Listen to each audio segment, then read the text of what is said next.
Today I'm going to change the water filter in my Kenmore refrigerator.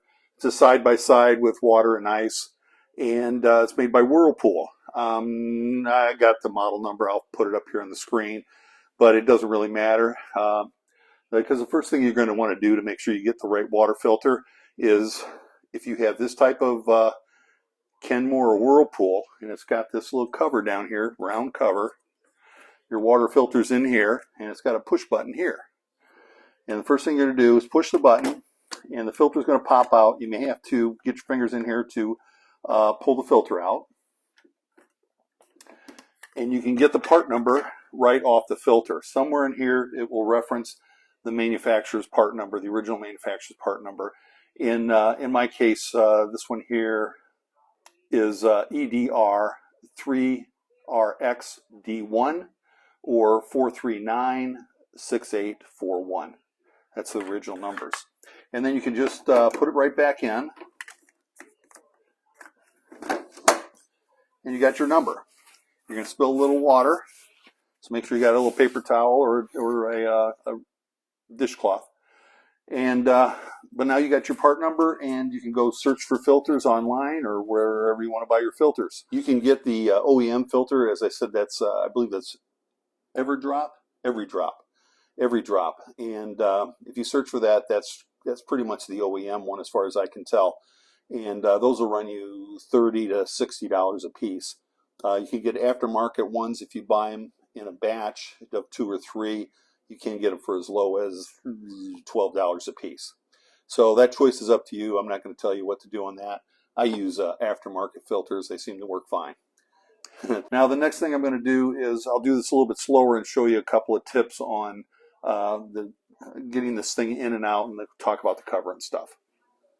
So to actually change the filter, you might actually want to have a paper towel or a dishcloth or something like that in case any water squirts out of here. There shouldn't be there should be very little water.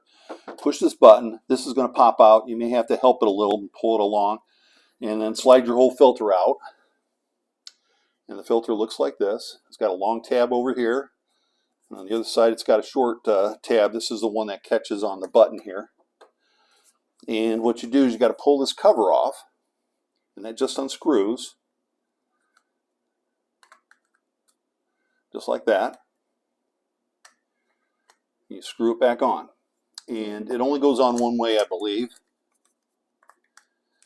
You can kind of get it on the wrong way. The correct way is the filter goes in this way with the long tab on this side, on the refrigerator door side. The short tab is over here next to the button. This cover goes on here so that this opening is shaped like this, so that you can get your finger in here to pull this thing out. So unscrew it a little bit, so to speak, put it on, and then screw it on. And the slot will be horizontal to the floor to get your fingers in. Okay, so that's how that goes on. So you get your filter out, you get your new filter. It's probably going to have the ports covered. And one other thing is when you pull it out, it's not going to be a problem, but make sure that there's 2 O-rings on there. Your new one will have 2 O-rings. If they're missing, then you got other problems that aren't going to be addressed here. And you take this cover off. Long tab on this side, short tab on this side. You can put this cover on now, because if you don't put the cover on, it just gets hard to try and pull this out. There's nothing to grab onto. So put the cover on. So this opening's horizontal to the floor. Just push it in. It can't go in any other way. This thing comes off real easy. It can't go in any other way. The big slot's got to be on this side, so you can't mess that up. Push it in, and then you'll hear this thing move and click. And you can just hear the filter filling up.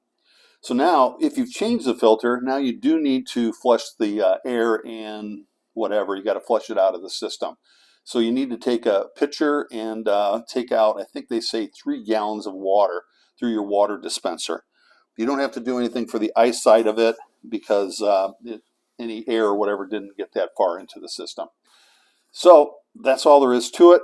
I'm not going to show you how to take the water out of the thing because it's just boring. And that's the hardest part of this whole job, is waiting for a pitcher to fill up with water from your water dispenser. Boring. So